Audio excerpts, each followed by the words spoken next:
ہم نے جو ہے یہ صحابہ کرام کے اور اہل بیت کرام کے درمیان جو ہے تفرقہ پیدا کر دیا۔ اگر ہم ان کو دیکھیں، ان کے گھرانے کو دیکھیں، ان کی محبتوں کو دیکھیں تو ذرا برابر بھی ان کے درمیان رنجشیں نہیں ہیں۔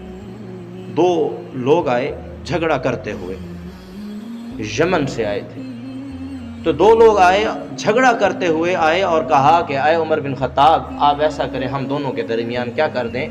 صلح کرا دیں، ہمارے درمیان کیا کریں؟ صلح کرا دیں۔ تو حضرت عمر بن خطاب جب موجود تھے، وہاں مولا علی بھی موجود تھے، وہاں پہ حضرت مولا علی بھی موجود تھے۔ تو جب وہاں پہ حضرت مولا علی شیر خدا رضی اللہ تعالیٰ عنہ موجود تھے تو عمر نے کہا کہ اے علی، ان دو لڑنے جھگڑنے والوں کا آپس میں فیصلہ کرا دو، اے لڑنے جھگڑنے والوں کا، ان آنے والوں کا فیصلہ کر دو۔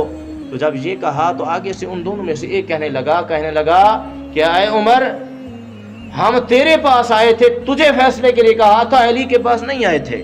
تو حضرت مولا علی کے بارے میں جی لفظ نکلنے کی دیر تھی ان کے زبان سے، تو حضرت سیدنا عمر بن خطاب رضی اللہ تعالی عنہ نے جو ہے اس شخص کی گریبان کو پکڑ لیا، اس شخص کی گریبان کو پکڑ لیا اور کہا، کیا تجھے پتا ہے کہ مولا علی کون ہے؟ کہ مولا علی تو وہ ہیں جن کو رب ذوالجلال کے محبوب نے مولا کہا ہے۔ تو کس کی بات کر رہا ہے کہ مولا علی کون ہے؟ مولا علی وہ ہیں جن کو محمد مصطفیٰ نے مولا کہا ہے۔ جو مولا علی کو مولا نہیں مانتا وہ انسان مومن ہی نہیں ہے، وہ ایمان والا ہی نہیں ہے۔ تو فرمایا، تو کون ہوتا ہے کہ مجھے کہنے والا کہ جب میں نے کہہ دیا کہ علی جو ہے وہ فیصلہ کرے گا تو پھر علی ہی فیصلہ کرے گا۔ اگر ان لوگوں کے درمیان رنجشیں ہوتی، اگر یہ آپس میں دشمن ہوتے تو عمر حضرت علی کے بارے میں یہ عقیدہ رکھتے۔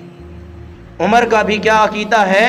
عمر کیا کہہ رہے ہیں کہ جس طرح سے تمام دنیا والوں کے لیے حضور نے کہہ دیا کہ علی مولا ہے، تو عمر کے لیے بھی مولا ہے، عمر کے لیے بھی کیا ہے؟ وہ مولا ہیں، کیونکہ حضور نے فرما دیا کہ جس کا میں مولا اس کا علی مولا، جس کا میں مولا اس کا علی مولا۔ تو ان گھرانوں کے اندر تو کوئی رنجشیں نہیں، تو تم لوگوں نے کس طرح سے آ کر جو ہے آپس میں رنجشیں ڈال دیں۔